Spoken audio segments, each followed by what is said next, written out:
Hello, everyone, and welcome to Living in the Light. I'm your host, Javonna Davis, and today we're here with Chanel Lopez, Deputy Director of LGBTQ plus Affairs for Governor Kathy Hochul at the Executive Chamber. And just to give you a little bit about Ms. Lopez has been an activist and advocate, carrying the weight and standing to fight for the transgender and gender nonconforming community for well over a decade.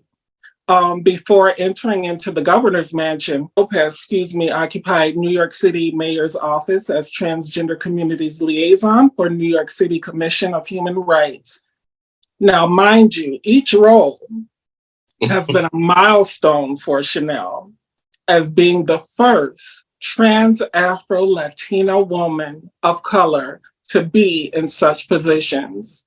It is such an honor to welcome Chanel Lopez. Yes. Thank you so much.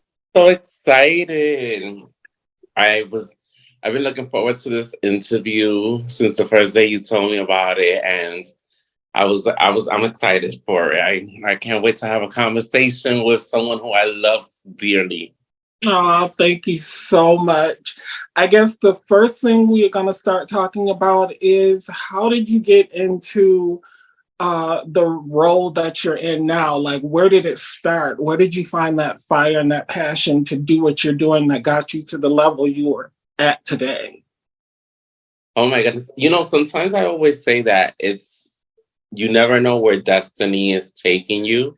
And sometimes you just have to go with the flow and just believe in the God that you serve, that he has a purpose for you.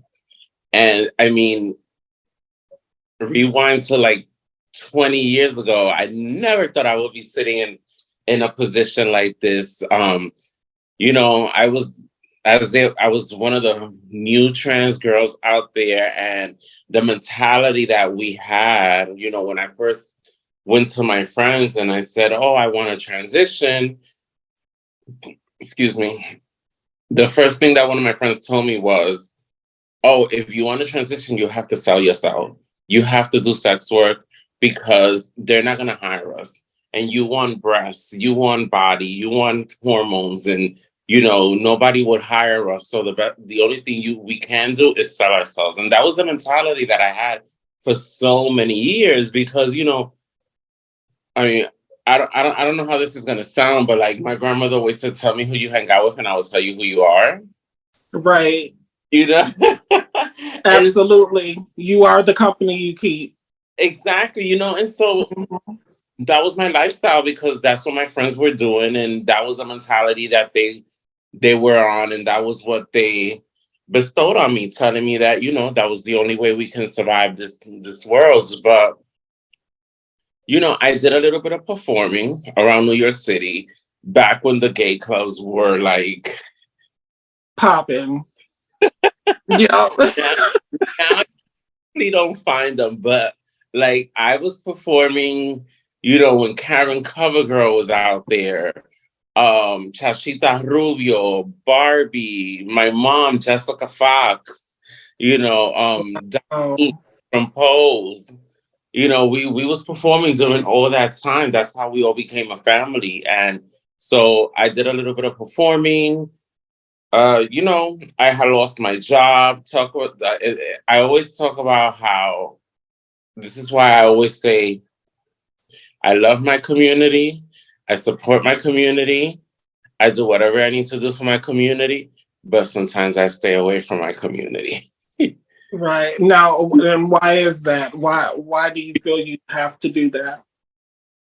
I started taking these courses. I had bumped into a friend of mine who told me, "Hey, girl, have you heard about Exponent and Survive?" And I was like, "No, I don't know. I never heard of it." And he had told me, I don't know whatever happened to him, but if I was to see him in the street, I would say thank you. Mm-hmm. Because he was like, "Oh, you should take these courses." And so I applied. I was one of the few girls that they chose because they only had 6 slots for people that were not positive and that were trans. And Mm-hmm.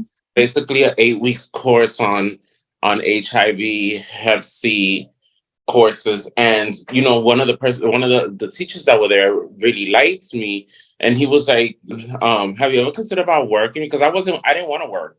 I said, you know what, I'm doing my shows, I do a little bit of sex work on the side, and I don't need to work. I will be You're sleeping, good. I'm fine. Mm-hmm. But unfortunately, that doesn't, not nowadays, especially, doesn't do nothing for you. It's everything's so expensive. you know Right.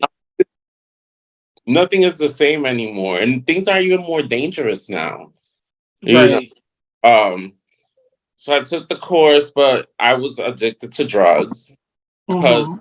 doing sex work, I didn't like the feeling, so I used to do drugs, as they say, numb the pain. So that's Mm-hmm. why I used to do all types of drugs, you name it. The only drug I didn't do was heroin, but I did every other drug. And I used to come to work a little, like strung out. Mm-hmm. Trans woman who wanted the position that I had, um, rat me out, said, "Oh, she's coming to work high. She's coming to work high." And so she kept telling the supervisors and directors that I was coming to work high, and she was right. But Dan says, "You didn't have to rat me out like that." You know what I'm saying? Right. And so they ended up letting me go, and it was right around the time that I was getting my apartment. Right Oh around, no. because I had lived in the shelter for 2 years. Mm-hmm. Fast forward, I ended up working for a nonprofit organization where I used to do shows for them. I went and I spoke to the executive director. I told her that I was looking for a job, that I was just like go where I was at, and that I would, and I just got an apartment and I'm about to leave the shelter and I don't want to go back to the shelter. So she gave me an opportunity. I worked there. It was one of the first organizations in the Bronx called the Bronx Community Pride Center. And it was the one and only LGBTQ organization for the youth in the Bronx at that Mm. time. And About how old were you at that time? oh my goodness, how old was I? I want to say I was 32. Okay.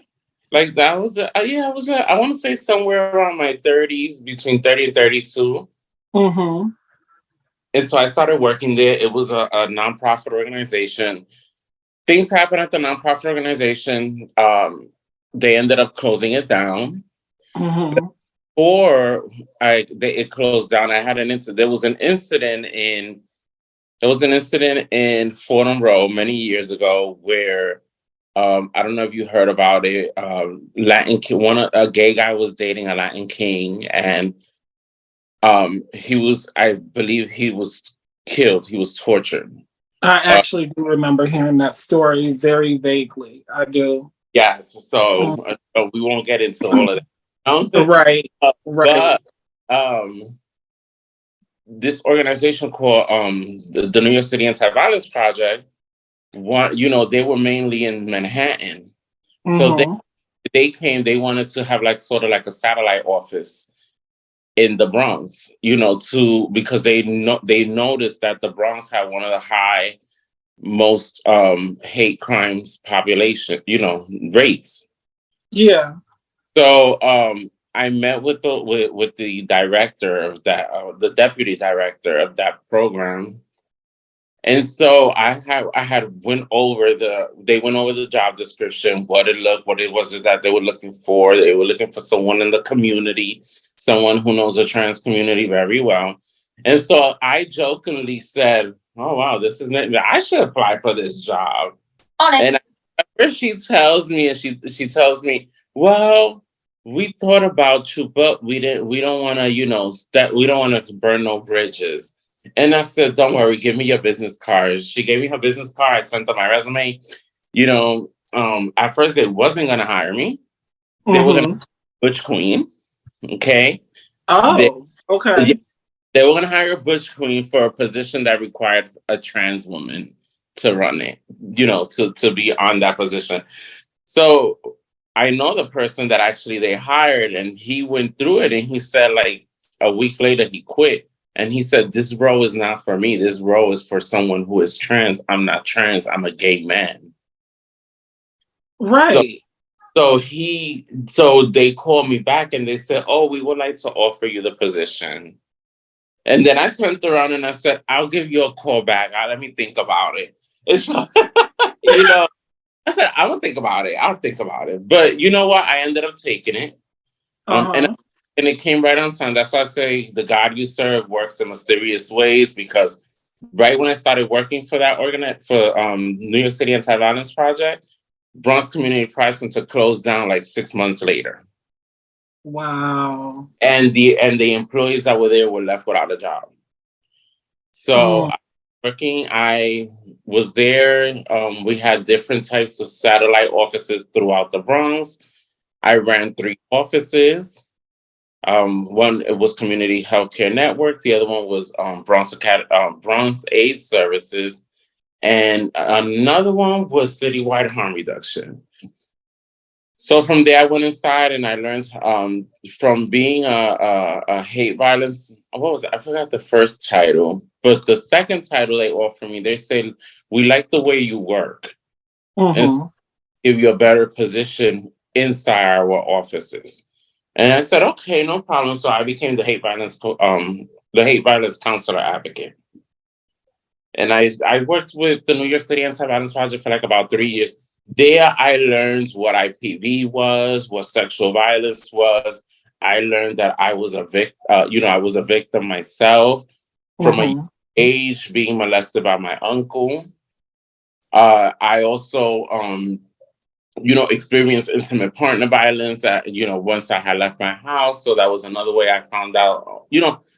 AVP educated me a lot. Even though I was one of their employees, I also was very educated. But I was there for 7 years. I Before I finished working there, I was the senior counselor advocate. It was pretty good, but I was like, I need to grow, and I feel like I'm not gonna grow here.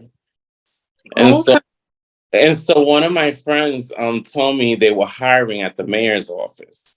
Mm-hmm. So I said, "Oh, we get into this phase where like we're comfortable where we're at, and we're scared to make choices or to make change, and that's why I'm a firm believer that change is always good. So Right. and sometimes it's not always good, right? Sometimes Right. you make a mistake, but you learn and you move on. But I ended up, what was it? I ended up applying for the position after like a month that I had it in my inbox. My friend was like, "You should apply. You should apply. They want someone bilingual." The commissioner wanted her, but because she didn't speak bilingual, she knew I spoke bilingual, and she's like, "You should really apply for this job." And I was just like, "No, no, I'll do it. I'll do it," and I didn't do it. It was in my inbox for about a month, and I said, Wow. You don't have nothing to lose." Now, through this whole process, were you still battling addiction, and how did No, it affect yeah. you? Addiction. I was one of the lucky ones that were able to quit cold turkey. Oh, okay. Yeah, I was able to quit cold turkey from the drugs that I was doing. Mm-hmm. I mean, I was still doing here and there a little bit of, but not like an addiction. It wasn't an addiction like it was before. And so once I ended up applying, I said I'll apply for this job. What Mm-hmm. that can happen? They're not gonna hire me. That's exactly what I said. I was like, well, if they call me, I go for the interview. If they hire me, I'm in. If they don't, at least I still have a job. Right. So I ended up going through the interview. I went through 2 interviews, and the commissioner and the lady that interviewed me, Doreen, she loved me. The commissioner loved me, and they hired me. Uh, so Um, that's how I became the transgender community liaisons for the City Commission on Human Rights, which is city level under the mayor. So I oh, ended up like about 3 years. really? At the Yeah, mayor's office? at the mayor's office. At the City Commission, which is part of the mayor's office. I ended up Mhm. working like about 3 years. And a friend of mine, through those 3 years, I network, I met people. Then I realized one of my good friends was leaving the mayor's office to go work in the governor's office. Mm-hmm. And so through word of mouth, one of my friends had called me and said, they're hiring at the governor's office, and I think you would be the perfect person for this position. I was like, really? So I ended up applying, and you know what? A year later, here I am working for the governor. And it doesn't. And it sounds easy, but it's not easy. It was a lot of struggle. I struggled to get to where I am. I still struggle, on a daily life, emotional, Mm-hmm. mentally, and physically, because when you're like going through depression or anxiety or other stuff like emotional stress, your body takes a toll on you, right? So Absolutely. yeah, so but I love it. I What do am. you do to help you with that mental health stress? How do you center yourself and bring yourself back to you to where you find your peace and a little bit of joy regarding what you want and what makes you happy? It's hard. Yeah. It really is hard because sometimes I tell myself, damn, you're not meant to be happy. Because when I think I'm happy in one way, that something another way always comes and like smacks me in the, and then, Yeah. oh damn, I'm full of joy, and here comes something to steal my joy. But Right. I think about good things that happen to me in life, great people that I meet. You know, Mm-hmm. this moment right now is a joyous moment for me, right? So sitting here being interviewed by you and talking to you and getting to even know you on a whole different level, to me these are moments I cherish. When I go out there and I go to work events and I network and I meet people in the room, because I'm all about good energy and the room is full of good energy, that those are moments that I take into strive when I'm out here doing speaking engagements or meeting with other organizations and letting them know who I am and who I represent and what do I do in the government. Those are moments that are for me that are self-care. When Okay. I meet with friends, when I meet up with friends, or when it just even simply talking to friends, Yeah. it's a self-care for me. Just being able to express yourself and being heard and just getting that out instead of carrying it with you day in and day out. And sometimes it's things that you can't talk about because nobody would understand. But Right. to have someone talking to even for that moment about anything else, Hmm. it's I take that and I cherish that. Now, what would you tell uh, the trans uh, folks or gender nonconforming people or the youth that are out there in the streets and they're doing the sex work and they feel like that's all there is for them? Like, you did that, but it got to a point where you like, I need more than this. This isn't really giving me what I need.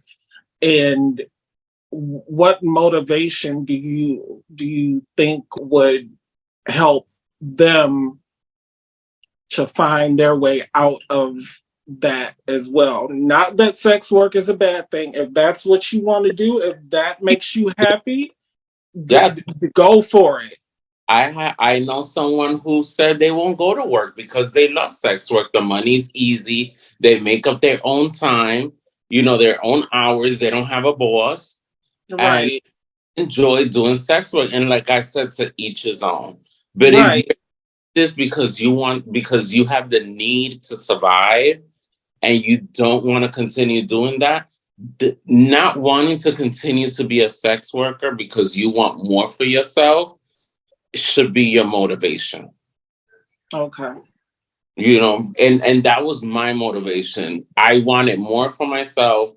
I refused to go back to the shelter, and I refused to go back onto drugs. So the Mhm. only way I could do that is to keep myself busy and motivating myself and inspiring others, and trying to go through the path that I want.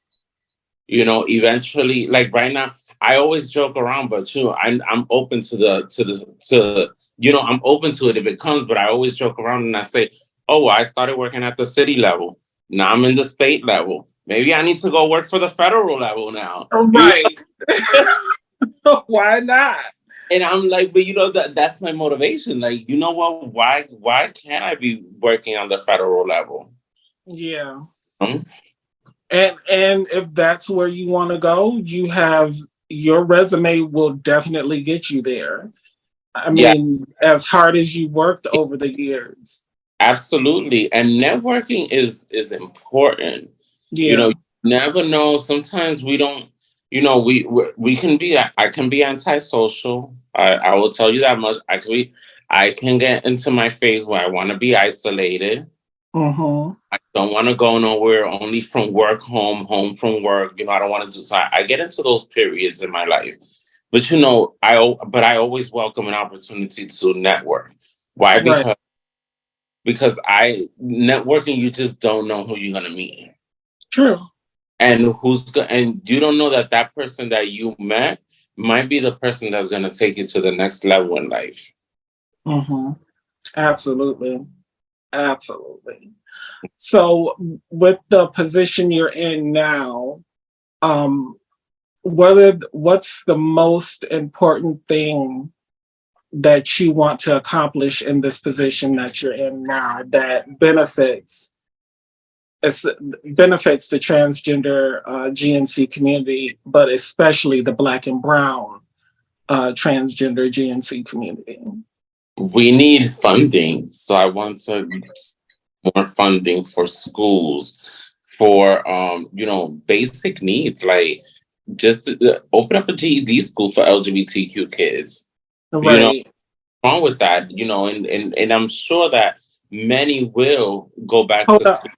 Hold on just a minute. Honey. You got it, babe? Okay.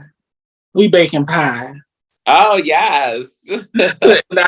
Because I can edit this part out. So I'm like, he in here working. So we Bake, just gonna bake pie with Giovanna. let him make his pie so I can finish my interview.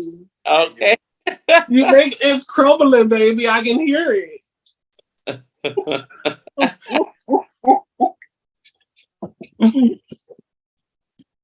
But yeah, that's what I want to be able to. I want to be able to go places that I want to break down those doors and go places that, or I should no, I should say, I want to go places and break down those doors where we are told that we don't belong. Right. And that's what I want to accomplish working for the governor, because working on this level can help break barriers down. Yeah.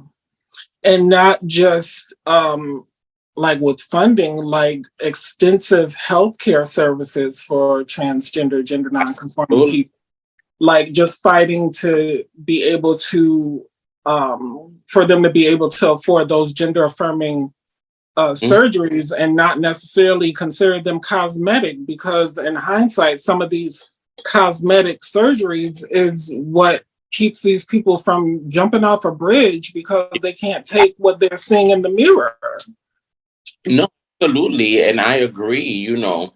Um, it's costly, especially for a trans woman who works. Mm-hmm. These surgeries can cost a lot of money, a lot of deductibles. And I feel like no trans woman or trans man should pay for surgery. Right. Nothing out of pocket. Why? Because this is, like you said, this is an affirming surgery that's going to prevent them from committing suicide, because they're aligning themselves with their. Right. And how I got distracted. Hold on. Okay. And not only that, but with this new law that has been passed in South Dakota, where parents can be forced to detransition their children under the age of 18. it's laws like that that really puts fear in the hearts of so many trans folks all around the country because this stuff is happening at a state level. So when we speak to officials and people in those positions, we want to stress the fact that we can't let this happen where our people live, and we have to fight to get these things overturned because it feels like our rights as women, our rights as Black folks, our rights as whomever is being taken away if you're not a cisgender white man. Pretty much. Yeah, so it's knowing that type of thing. How do you feel that's being handled at where you are at your level? The one thing I can say about our governor is that she is so proactive for the LGBTQ community. She is someone who believes in equal rights. She is someone who believes that we should live our lives the way we should want to live our lives, right? And she allows stuff like that to go down in her state, right? But Yeah. that also brings me to this. This is why it's important for people to go out and vote, Right. especially the LGBTQ community. We don't vote enough the way we should, right? So important because when we don't vote, we have people like in South Dakota, people in Florida, right? Making these anti-gay laws, but it's because we didn't go out there and we voted. Right. You know, get to know your candidates. Get to see which candidate is proactive, who is a big supporter, who is a big ally, and go vote for them. Now, do you think that there needs to be something in place for like a campaign or something that recruits people in the transgender or LGBTQ plus community, mainly the transgender community, the Black and brown transgender community, to go out and vote and register them, being in a position to help them register, fill out the paperwork? Because I know at certain things over the summer, there was someone tabling that was registering people to vote, and I got some of the paperwork and brought them over to my table. And as people was coming to my table, I was like, listen, I'll help you fill this out if you need to, but you need to register to vote. We have to start voting. Do you think that would be beneficial if we set something up within different communities? I believe so, yes. And for example, you know, tabling events, outreach events. You know, Mm-hmm. I've been to outreach events where they have a table. You know, here in New York City is very visible now to vote in the LGBTQ community because, like I said, I've gone to outreach events where there's tabling events and there's a table with a stack of voting applications. And the sad thing is that I've seen people also skip those type of tables. Mm-hmm. You know, so it's Yeah. like, how can we talk about we want to see change if we're not sitting there and playing our part? Right. Making that change happen. Now, a little birdie told me that you used to be a plus size model. Where Yeah. did that come from? I actually used to model for this designer called Smart Glamour. Mm-hmm. Oh, it was a plus size. Well, it's not only plus size, she does clothes for all types, for amputees, for big girls, small girls, trans, she does. So that's how I got into modeling. And then I have friends by word of mouth who would like hire me to model for them. I still do too. I think my last modeling show was pre-COVID in February. Really? Yeah. Wow. That's awesome. You just a jack of all trades. I Just love full yeah. of surprises. You have to. Someone told me for you to survive, honey, you need multiple incomes. Right. Now, where did you grow up? Did you grow up in New York City or No, I was born and raised in New York City. Back then was called El Barrio. at Um, Boston? El Barrio, right on 99th Street and Lexington Avenue. And I half my life I was in that three block radius because I was born in Metropolitan Hospital, which was on 99th Street and Second Avenue, and I Hmm. lived on 99th Street and Lexington Avenue, which was two avenues over. So I lived there practically all my life. I did go to Dominican Republic for about 3 years to live with my dad, toxic, and I Yeah. back. Okay. When you say toxic, what do you mean? Toxic masculinity at its height. Yeah.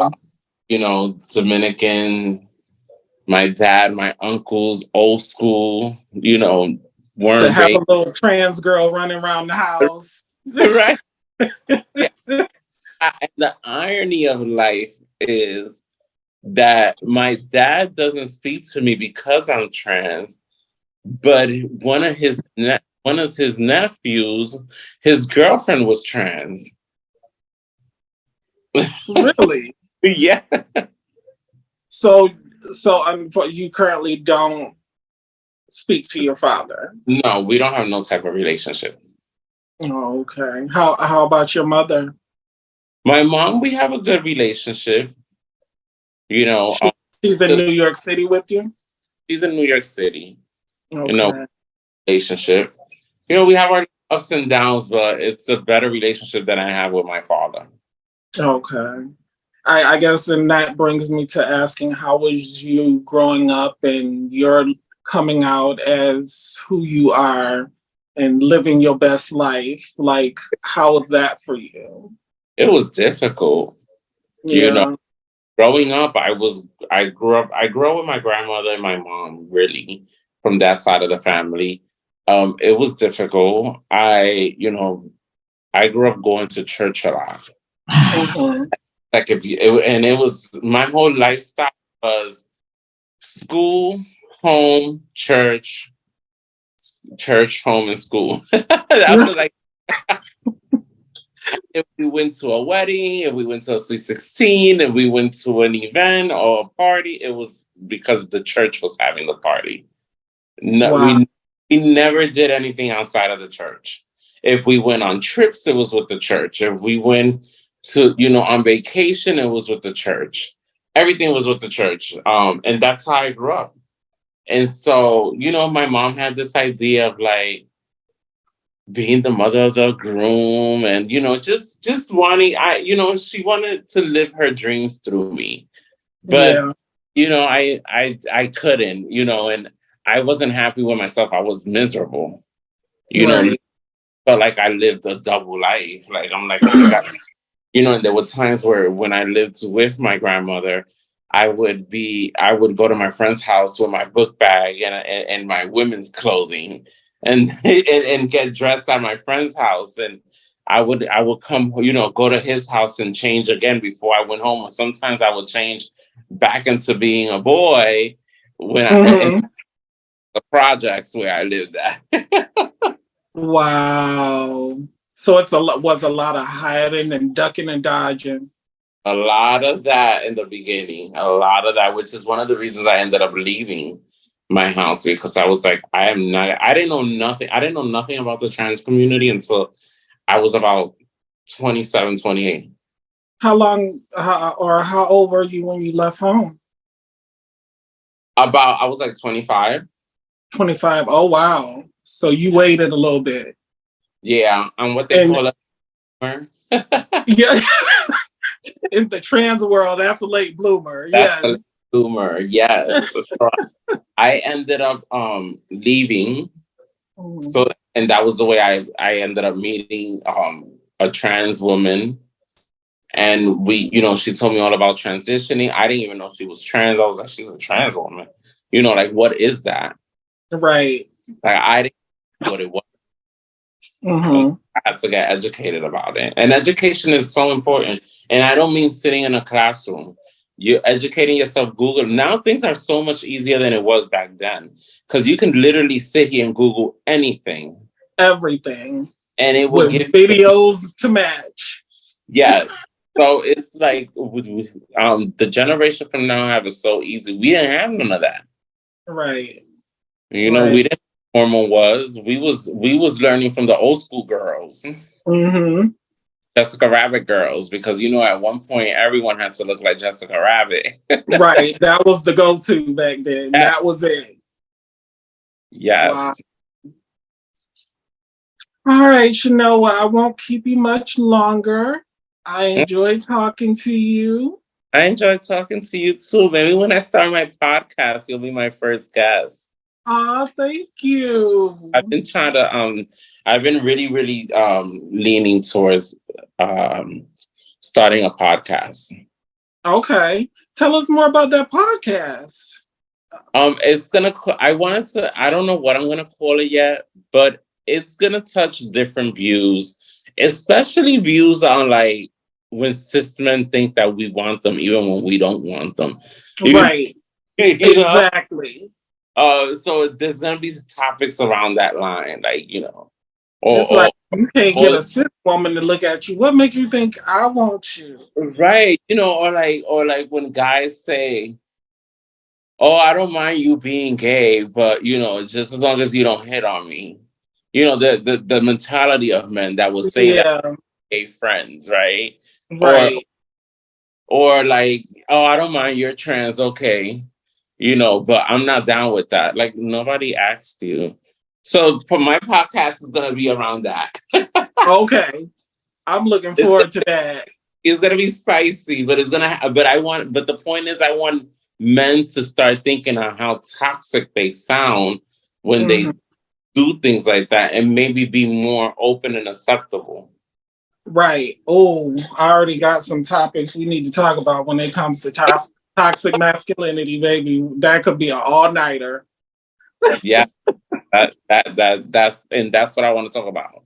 Things like Okay.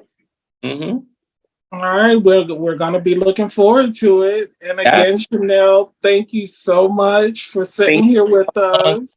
Yes, thank you for thinking about me and having me as part of your interview. I was very excited and I was really looking forward to it. Thank you. Now, if somebody wants to reach out to you, how can they reach out to the Deputy Director of LGBTQ plus affairs? Yes, so my email is my name, Chanel.Lopez at exec.ny.gov. Awesome. Thank you all so much for watching Living in the Light. Here I'm your host again with Giovanna Davis. And always remember, be good to yourselves and each other. Bye.